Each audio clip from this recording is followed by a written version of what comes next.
محمد نبينا بنور هدينا من مكة حبيبي نور سطع المدينة من صلى صلاته واتحلى بصفاته يا بخت اللي في ظله ماشي يشفع له في مماته.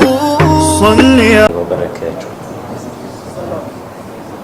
الحمد لله وسلام على عباده الذين اصطفى وأشهد أن لا إله إلا الله الذي أعطى كل شيء خلقه ثم هدى وأشهد أن محمدا خير خلق الله وإمام أهل التقى صلى الله عليه وسلم وعلى آله وأصحابه وكل من اتبع سنته وهدى. Siku zote tunamsikia kijana wetu, imamu wetu, Mola mweke wawe wengi mfano wake, anaomba dua. Na katika dua, miongoni mwa dua ambazo kila siku huwa naisikia anaiomba, anasema Allahumma la taj'al ad-dunya akbara hammina. Hii dua ni kubwa sana na ni katika maathur ambazo tumezirithi kutoka tangu na tangu. Maana yake anamuomba Mwenyezi Mungu kwa kusema, ya Rabbi, usijalie hii dunia ikawa ndo lengo letu kubwa katika hii dunia. Sisi hatukuletwa dunia kwa ajili ya dunia. Inna dunya qad irtahalat mudbiratan wal akhiratu qad irtahalat muqbilah wa likulli minhuma banun fakunu min abna'i al-akhirah wa la takunu min abna'i ad-dunya فإن اليوم عمل ولا حساب وغدا حساب ولا عمل. Mmoja katika wenye kumjua Mwenyezi Mungu anasema hii dunia kila kukicha inafungasha virago vyake na inatupa mkono wa kwaheri, na akhira kila kukicha inatunyoshea mikono ya kutuambia karibuni. Lakini cha ajabu, sisi tunaikumbatia ile inayotuaga, alafu tunaikimbia ile inayotupokea. Na zote hizi zina watu wake. Dunia ina watu wake na akhira ina watu wake. Anasema fakunu min abna'il akhirah, kuweni watu wa akhira, wala takunu min abna'id dunya, wala msiwe watu wa dunia, kwa sababu dunia haibaki, lakini akhira itaendelea kubaki milele na milele. Ndio Allah anamwambia mtume wake, wadduha wal-layli idha saja ma wadda'aka rabbuka wama qala walal akhiratu khairul laka min al-ula. Mwanzo na mwisho, chagua unataka nini. Mwisho ndo akhira, mwanzo ni hapa duniani. Kwa hiyo huko akhira ni bora kuliko hapa mwanzo. Hapa ni shambani, unaichuma na kuitafuta hiyo akhira. Hiyo tunaongozwa hapa siku zote katika dua, Allahumma la taj'al ad-dunya akbara hammina. Ya Rabbi, usifanye hii dunia ndo hamu yetu kubwa, ndo mapenzi yetu makubwa, ndio lengo letu kubwa. Na wema waliotangulia walikuwa kiomba dua, sema Allahumma ja'al ad-dunya fi aidina. Ya Rabbi, ijalie dunia iwe mikononi mwetu tu, wala taj'alha fi qulubina, wala usijalie ikaishi katika nyoyo zetu, kwa sababu ikiwa katika mkono ni haraka kuitupa, wakati wowote unaweza ukaiachia, lakini ikiganda katika moyo, ndio nasema sakranun bi khamri dunya akhaf min sakranin bihubbiha. Mlevi wa mapenzi ya dunia mvinyo yake ni kali kuliko mlevi wa pombe ya dunia. Pombe ya dunia ni haramu, na mwenye kunywa anatangaza vita na Allah. Lakini si mlevi anaweza akatubu akarudi kwa Mwenyezi Mungu akaacha ulevi na akawa mtu safi. Lakini mvinyo inaweza ikatoka usiku, ulilewa, asubuhi umeambiwa ukarudi kwa Allah na Mwenyezi Mungu akakusamehe. Qul ya ibadi alladhina asrafu ala anfusihim la taqnatu min rahmatillah, na ulevi ukatoka. Lakini ulevi wa mapenzi ya dunia hautoki mpaka siku ya kuiaga dunia. Ndio unaona kwamba kumbe dunia si chochote, si lolote. Pale ndio utarealize kwamba dunia kumbe si pahala pangu, na wakati huo utakuwa umechelewa. Ndio maana masahaba walimtembelea Mtume. Walipofika, wajadu nabiyya naiman ala hasirin wa qad tabaa baina jambayhi. Sahaba wakifika nyumbani kwa Mtume wakampata bwana Mtume amelala, tena amelalia kijamvi, hasir, mkeka wenyewe umeacha ramani katika mwili wa Mtume sallallahu alaihi wasallam. Ni kirago, kikeka kikavu,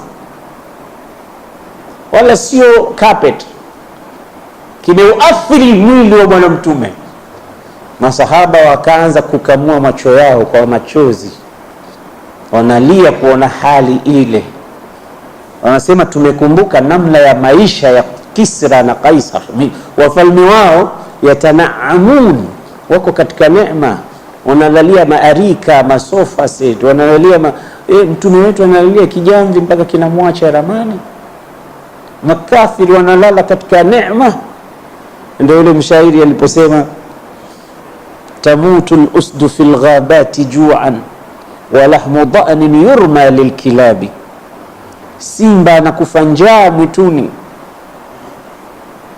simba anakufa njaa mwituni, na nyama ya kondoo wanakula mbwa. Wadhu ilmin, anasema wadhu jahlin yanamu ala alharir wadhu ilmin yanamu ala turabi. Mjinga analala kwenye harir, mwanachuoni analala kwenye mchanga. Ndio mfano unaopiga. Kwa simba analala njaa na kufa njaa, mbwa anakula nyama tamu kabisa fresh. Jahil analalia harir, alim analala mchanga. Ndio anambia Rasulullah, Kisra na Kaisar wanalalia neema, wewe Mtume wa Mungu unalalia kijamvi kinaacha athar. Isikilize jibu la Mtume wetu Muhammad. Nisema mali walidunia, mali walidunia, mimi nini hii dunia? Hii dunia kwangu ni kitu gani? Mimi nimefikiria sana ulimwengu, mimi kwangu ulimwengu si chochote. Mtume aliudharau sana ulimwengu, dunia aliipa mgongo. Zuhudi ya hakika Mtume anaonyesha hapa. Nini mimi na hii dunia? Innama mathali wa mathalu dunya karakib, mimi na mwenye dunia ni kama msafiri ametembea fi yawmin shadidi shamsi, hararatu shamsi shadida, ametembea akaona jua kali, fastadhala au qala tahta ash-shajara, akalala chini ya mti, thumma raha wa tarakaha, baadaye ameshapumzika akaondoka na mti akauacha pale pale. Ndio mfano wangu mimi na dunia, ni msafiri mimi. Hii dunia ni mti wenye kivuli, nimelala kidogo, sichukui pale miaka, nitaondoka baada muda mchache. Mtume anaidharau kiasi hichi dunia. Ndio maana masahaba tukisikia wanasifiwa kwa ibada, wanasifiwa kwa qiyam, wanasifiwa kwa mambo ya takwa, tunaona ni ajabu, unbelievable. Anasema mmoja katika maimamu wanne, miaka 40 anaswali sala ya alfajiri kwa udhu wa Isha. Ukija ukiambia mimi na wewe sasa, bwana mnatudanganya sasa. Udhu wa Isha na usalia salatu alfajiri, miaka 40. Kuna mwingine miaka 45 hajakosa takbiratul ihram nyuma ya imamu, hajakosa takbiratul ihram.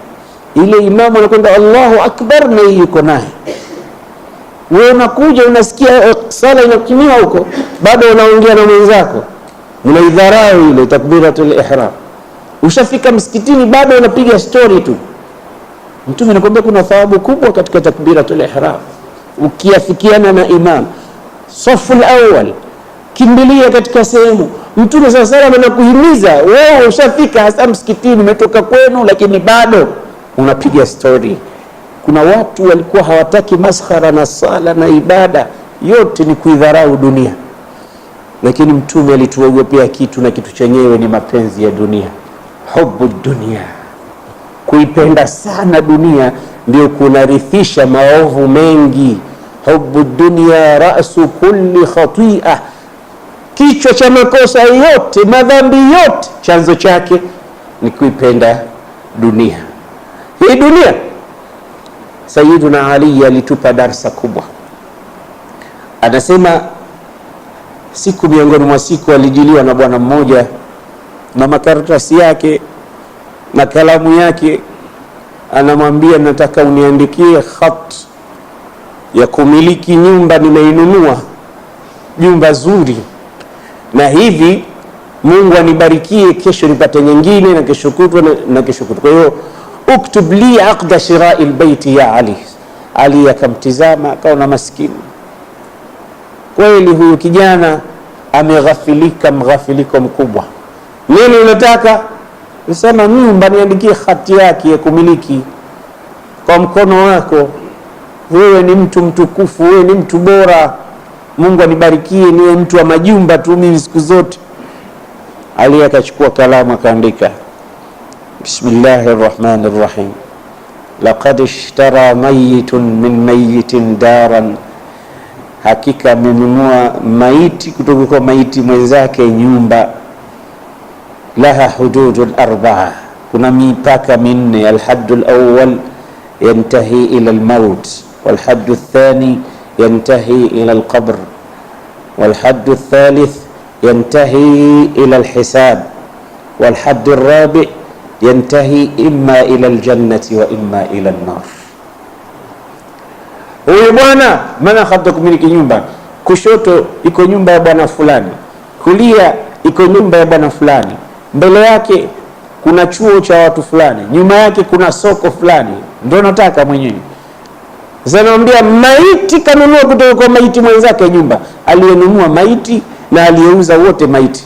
Ndio maana Allah anasema innaka mayitun wa innahum mayitun, wewe ni maiti na wao ni maiti, lakini wewe utakufa na wao watakufa. Sasa sote ni maiti watarajiwa. Leo tumeenda kumzika mwenzetu, siku ya pili tutakuja kwa zamu yetu sisi. Sasa hizi ni picha za kuifanya dunia unaidharau, na ukitaka kujua baada ya kifo chako kutakuwa nini, tizama yule aliyekufa baada ya kifo chake kumekuwa nini, utajifunza. Kafa bilmauti wa'idha, inatosha kabisa kwa kifo kwamba ni mawaidha. Mwingine anaugua siku mbili tu anakufa, mwingine hajaugua kitu chochote anakufa, mwingine ni mzima anakufa. Kam min sahihin mata min ghairi illatin wa kam min saqimin asha hinan min ad-dahri, ni wazima wangapi waliokufa bila ya tatizo, na ni wagonjwa wangapi walioishi miaka na miaka. Sio kigezo kwamba fulani anaumwa ndo atakufa. Utakufa wewe ambaye huumwi hata na sikio, alafu yule akawa yeye ndo anakuzika. Subhanallah, huu ndio ulimwengu namna ulivyo. Sayyidina Ali anamuonyesha mwenye kuupenda ulimwengu zaidi kuliko akhira, anamwambia ishtara mayitun min mayitin daran laha hududun arba. Ina mipaka minne. Mpaka wa kwanza utamalizikia katika kifo, mpaka wa pili kaburini, mpaka wa tatu kwenye hisabu, mpaka wa nne peponi au motoni. Saini Ali ibn Abi Talib akamwambia Amir al-Mu'minin, mbona umeniandikia mkataba wa kumiliki kaburi, mimi nataka mkataba wa kumiliki nyumba? Sasa akamtanabahisha akamwambia, la tarkunanna ila ad-dunya wa ma fiha falmautu la shakka yufnina wa yufniha wa'mal lidarin ghadan radwanu khazinuha wa'mal lidari ghadin radwanu khazinuha aljaru Ahmad warrahmanu nashiha qusuruha dhahabun walmisku tinatuha wa za'faranu hashishun nabitun fiha. Ndugu yangu, la tarkunanna ila dunya wama fiha, usilalie sana dunia na vilivyomo ndani yake, usikumbatie sana dunia na vilivyomo ndani yake, isiwe ndo mapenzi yako makubwa dunia na vilivyomo ndani yake. Falmautu la shakka yufnina wa yufni, mauti yatatutenganisha navyo na sisi wenyewe tutaondoka. Waamal, nafanya kazi kwa ajili ya nyumba ya kesho, fanya kazi kwa ajili ya nyumba kesho. Nyumba yenyewe jirani yako atakuwa Mtume Muhammad, pepo. Aljaru Ahmad warrahmanu nashiha, aliyeitengeza na kuiunda nyumba hiyo ni Arrahman, mwingi wa rehma Allah. Khusuruha dhahabun, majumba yake ni ya dhahabu. Si ununua wewe, hata ununue milioni ngapi dola, haki haiwezi kukompea na ya kesho akhira. Khusuruha dhahabun walmisku tinatuha, na udongo wake ni miski. Wa za'faranu hashishun nabitun fiha, na zafarani ni ndo nyasi zinaota huko, kila kitu chake kizuri.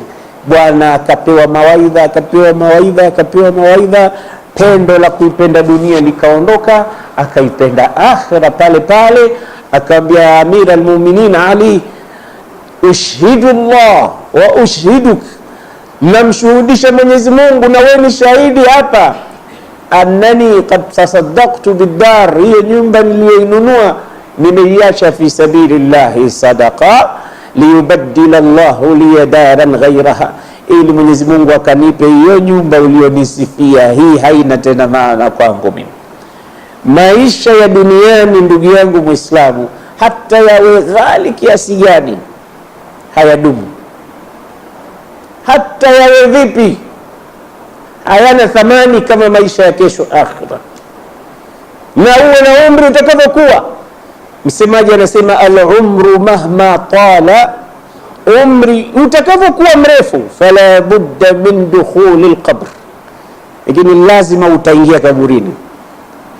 Kama al-lailu mahma tala, kama vile usiku uwe mrefu utakavyokuwa, la budda min tulu'il fajr, ya alfajiri itachomoza lazima. Na umri utakavyokuwa, utakachofanya, lakini maisha ya akhira ndio best, na yafanyie kazi sana hayo. Na huu ndio unaitwa ulimwengu uliopewa mgongo.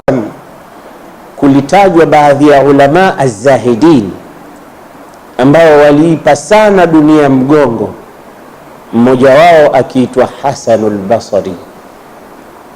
Hasanul Basri, wanachuoni wengi huwa wanamtaja ni mmoja katika wanafunzi wa masahaba, kwa sababu ni katika kibari tabi'in. Aliulizwa siku moja, ma sirru zuhdika ya Hasan, nini siri ya namna unavyoipa dunia mgongo, hujali? Maana wenzako tunaona tunashindwa, dunia tunaikimbilia, akhira tumeidharau. Kinyume, tunaona kitu kikubwa hapa ulimwenguni ni dunia. Uenjoy, ufurahi, ucheze, uitafute, uipate kwa wingi, uwe unatesa katika hii dunia. Hichi ndicho tunachokikimbilia, lakini wewe mwenzetu tunaona huna habari kabisa na hii dunia, umeidharau. Ili kuwaje ukaidharau? Naam, najua Mtume anasema lau kanat ad-dunya tazinu inda Allahi janaha ba'uda ma saqa minha kafiran sharbata ma, ingelikuwa inafanana kwa thamani na ubaya wa mbu dunia, basi kafiri asingepata riziki. Lakini kwa sababu haina thamani, bora ubaya wa mbu, kafiri anakuwa tajiri kuliko Muislamu. Anamwambia, ulipataje uchamungu huu Hasan? Anamwambia, nisikilizeni, kuna vitu mimi katika moyo wangu, hivyo vitu nimevipa priority, ndio maana mnaniona mnavyoniona katika uchamungu. Cha kwanza, alimtu anna rizqi la yaakuluhu ghairi fatma'anna qalbi, mimi nimetambua hapa ulimwenguni kwamba riziki yangu hatoila yeyote yule, Hakuna mtu atakuja kuchukua riziki yangu maadamu Mungu nipo katika tumbo la mamangu, ameniandikia riziki yangu, ajali yangu, kila kitu changu. Basi nikija ulimwenguni mimi najua kwamba riziki inakuja tu, sina papatiko wala babaiko, wala sitokwenda nikamkaba mtu nikatafuta kitu eti cha ziada katika riziki. Mimi nimefahamu kwamba riziki yangu haili mtu wa pili. Fatma anna qalbi, moyo umetulia kabisa. Hapa ndipo tunapopigwa chenga watu wengi. Vijana, tusikilizane vizuri. Kuwa na riziki haina maana uwaibie watu, haina maana uwakabe watu. Utajiri haina maana utafute haramu. Anasema riziki aliyokupangia Mwenyezi Mungu itakufuata. Ifanyie kazi ya kuitafuta, usiwe mutawakil, uwe mutawakkil. Chukua sababu, na sababu zile ni kuhangaika. At'ib jawarihak, jipe tabu katika kutafuta, mikono yako, miguu yako, akili yako, jitume. Lakini usipe tabu moyo wako ukaingia katika dhambi, ukafanya makosa, ukawadhulumu watu, ukawanyang'anya watu kwa kuwa unatafuta riziki. Riziki ameshaiweka Mwenyezi Mungu fungu lako, hakuna mtu atakula. Ndio maana akasema wama khalaqtul jinna wal insa illa liya'budun ma uridu minhum min rizqin wama uridu an yut'imun inna Allaha huwa ar-razzaqu dhul quwwati al-matin. Riziki ameiweka mwenyewe Allah, ndio mwenye kutoa.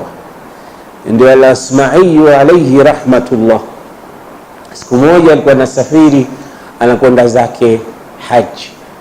Njiani akawapata watu wakabaji, kamkamata, kamtia ngeta. Zamani ilikuwa njia ni hatari, ndio maana mpaka Mtume sasa anasema mwanamke lazima akitoka atembee na maharimu yake, awe na mtu. Kuna tisha njia za haji zenyewe, ukienda salama, ukirudi shukuru. Basi watu wanakata masafa, wanakwenda. Al-Asma'i yuko njiani, mara vijana wakabaji wamemkamata. Toa kila kitu chako, ulimi unatoka. Asma'i akapekura, sina kitu leo. Una kitu? Wewe unafanya kazi gani? Na wezi wao wanakuuliza mpaka kazi yako, na siku nyingine wanakuibia mpaka nyumba nzima wanaifagia, kisha eti wanakuachia, chukua franka 1000 hiyo utaamkia kesho na chai, eti wanakuhurumia, wanakupa. Na wezi wengine ni wakushangaza. Anasema bedui mmoja alisafiri akakabiliwa na kundi la wezi, wakamkaba, wakamchukulia kila kitu chake. Alikuwa na chakula chake cha safari, kila kitu wamechukua, hela, mizigo. Baadaye kile chakula alichokuwa nacho wamekaa wezi pembeni pale, wakaanza kula, anawatizama. Sasa anasema mkubwa wa wezi akawa hali, akamuuliza lima la tushariku ashabaka fi ta'am, mbona huni na wenzako? Mkubwa akasema ana swaim, leo nimefunga. Sasa ajabu, mnanikaba alafu mnasema mnafunga. Sasa mlevi anakwenda baa, anaitisha glasi moja moto, moja baridi, alafu anachukua kabla ya kunywa sasa bismillah. Eti pombe sasa bismillah. Mwingine anaingia supermarket, anachukua pombe, anachukua nini, alafu anaenda kutafuta chapa ya halal katika vyakula. Halali iko wapi? Anamuuliza supermarket man, mbona huna halali huko ndani? Wakati ndani ameshachukua chupa za bia, amechukua nini. Sasa hizo ndo halali, unatafuta kuku halali, hicho alichochukua nini? Ajabu mwanadamu. Anafuta zero, anaandika o. Yale tu. So bismillah, pombe bismillah. Au analetewa kuku, anauliza kwanza kachinja nani huyo kuku? Sio mnaleta tu sisi Waislamu wengine hatuli vibudu, kachinja nani kwanza? Sasa anauliza kwanza kachinja nani? Yuko baa anataka kulewa, alafu anauliza kachinja nani? Yuko baa kachinja nani? Asma'i anamwambia mimi kazi yangu kusomesha watoto wa Waislamu Qur'an. Kama unafikiri nina hela, sina kitu mimi. Sina hela. Kaambia Asma'i, usinifanyie mchezo. Akamwambia hilo ndilo nililonalo mimi, Qur'ani ndio ninasomesha, hizo hela nitapata wapi? Akamwambia basi nisomee aya moja ya Qur'ani. Mwizi huyo, nipe aya basi moja unaosoma katika kuwasomesha watoto. Al-Asma'i hakuwa bakhili, akusema wewe mwizi itakufanya nini Qur'an? A'udhu billahi minash shaitanir rajim wa fis samaa'i rizqukum wa ma tu'adun. Akamsomea aya inayosema riziki zenu zinatoka kwa Allah subhanahu wa ta'ala na yote mlioahidiwa. Mwizi akatetemeka mwili mzima. Hebu rudia tena, riziki zenu ziko mbinguni, yani anazo Allah, amesatawakkal na Mwenyezi Mungu amewafanyia kila ambacho nikipata utakipata tu, huna haja ya kuhangaika kukaba watu wewe. Asema riziki zangu zimedhaminiwa mbinguni, alafu mimi naua watu. Asema wallahi siibi tena baada ya leo. Tashihul mafahim, watu wanataka kurekebishwa kidogo tu. Kuna watu wengine hawajajua kwamba Allah takaffala biarzaqi ibadihi ajmain, lakini mpe kidogo mshtue, atashtuka. Akasema kuanzia leo naacha kazi ya kuiba, kukata watu, narudi kwa Allah. Akaenda zake haji, akatubu. Kufika pale na msafara watu wamelala, basi na yeye sema katika kumwita Mwenyezi Mungu akawa na maneno mazuri. Asemaje? Ya man yujibu du'a al-mudtarri fi dhulami. Sikiliza dua hii baada ya bwana huyu kupata nuru ya hidayah. Ametoka katika uqati'u tariq, amerudi katika laini, na yeye ameunga safari ya haji, amefika mpaka hija. Watu pamoja na waliokuwa mahujaji usiku wamelala, yeye akanyanyuka anarudi kwa Allah. Anasema ya man yujibu du'a al-mudtarri fi dhulami, ewe mwenye kuitikia dua ya mwenye kukuomba wakati wa kiza, ya kashifa ad-durri wal balwa ma'a as-saqami, ewe mwenye kuondoa balaa, madhara, maradhi. Laqad nama ahlu wafdika hawla albayti wantabahu, hapa wageni wako wamelala, yani mahujaji wengi wamelala, wengine wako macho. Wa anta ya hayyu ya qayyum lam tanami, lakini wewe Mwenyezi Mungu hulali, hata wakilala watu wewe hulali, na sio sifa yako. Allahu la ilaha illa hu alhayyul qayyum la ta'khudhuhu sinatun wala nawm. Anta ya hayyu ya qayyum lam tanami, hulali. In kana ahlu tuqa fazu bima amilu, ikiwa wacha Mungu ambao walikuwa na sifa nzuri kuliko sisi tulokuwa wezi tunakata watu njia, kama wao wamefaulu kwa walioyatenda. Faman yajudu bil asina bil karami, nani atakayetupokea sisi asiyekuwa wewe? Sisi watenda dhambi twende wapi? Na yasema maneno haya, narudi kwako ya Rabb, na Mwenyezi Mungu anawapokea. Qul ya ibadiy alladhina asrafu ala anfusihim la taqnatu min rahmatillah inna Allaha yaghfiru dhunuba jami'a innahu huwal ghafurur rahim. Rudi kwa Mungu kijana, usione tabu kurudi kwa Allah. Hata kama ulikuwa nani katika maasi na madhambi, wakati wako wa kurudi kwa Mungu sasa, na hasa usiku wa leo, Lailatu Sabi' wal 20, sivyo? Leo ni usiku wa kuamkia mwezi 27, ni madhanna vile vile katika Lailatul Qadr. Rudi kwa Allah subhanahu wa ta'ala, taja madhambi yako, mwambie Mwenyezi Mungu shida zako, ongea na Mola wako, muahidi kwamba hutorudi tena. Fungua ukurasa mpya kijana, pamoja na maisha yako Mwenyezi Mungu atakufungulia na atakutilia baraka, na inshallah hurudi tena kule ulikokuwa. Basi anamwambia siri ya mimi kuwa mcha Mungu, alimtu anna rizqi la yakuluhu ghairi fatma'anna qalbi wa alimtu anna Allaha muttali'un alayya, na nimejua kwamba Mungu ananiona, ananitazama. Fakhashitu an yarani fil ma'siyah, basi nikajikinga asinione Mwenyezi Mungu katika maasi na madhambi. Hiyo ni siri ya pili. Mungu ananiona pahala popote ninapokwenda. Sasa naogopa asinione wakati nina muasi, La tatu, alimtu anna almauta yantadhiruni, nimejua kwamba kifo kinanisubiri wakati wowote. Basi faadadtu, nikawa ninajiandalia kwa ajili ya kwenda kukutana nacho wakati wowote kikinifika, nimejiandaa. Na kujiandaa kwa kifo sio ubao na kaburi na sanda, ni kufanya amali njema. Mwisho anasema alimtu anna alqiyamata mawqifi, na nimejua kwamba nitasimamishwa na Mola wangu siku ya Kiyama, kuna maswali nitayajibu. Faadadtu zada liliqai llah, naandaa zawadi au kitu ambacho nakwenda kukutana naye Mwenyezi Mungu kwa kitu hicho. Ukishafanya hayo, unajua dunia kwako si kitu cha kutegemewa. Chukua kwa kadri ya kujisaidia kuwa na uelewano mzuri na Mola wako. Kilichokuwa cha ziada wewe kisikushughulishe katika ulimwengu. Fanya mambo ambayo makubwa zaidi kwa ajili ya akhira yako. Mwenyezi Mungu aturuzuku ilmu yenye manufaa, atupe dunia ya wepesi, tuijue akhira iliyokuwa yenye kubaki.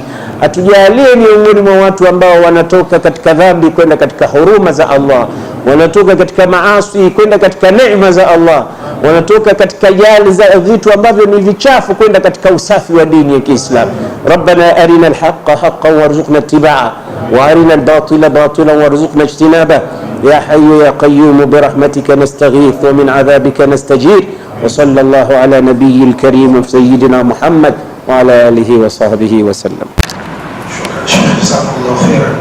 Ndugu Waislamu, kesho darasa itakuwa tauni, itakuwa vile pale mjini, sehemu inaitwa Ruksa pale karibu na Sokabu, kwenye ile msikiti kwa jina maarufu anaitwa msikiti wa Chikino pale, baada ya salatu dhuhuri inshallah.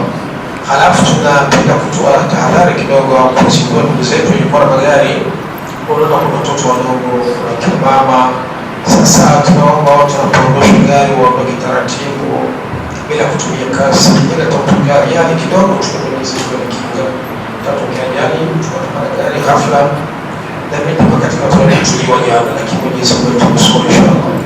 Sasa tunaomba tuwe katika gari lake atoke taratibu, hakikisha mshofuka ya watu na hasa watu wadogo, kisha baadaye atakimbia na kutaka kisha kwa mbali na maeneo ambayo watu wamesimama. Tunaomba Allah tukufunike kama kawaida kesho baada ya salati tarawih lazim hapa inshallah. Assalamu alaykum wa rahmatullahi wa barakatuh. يا صلي وسلم دائما أبدا على حبيبك خير الخلق كلهم مولاي.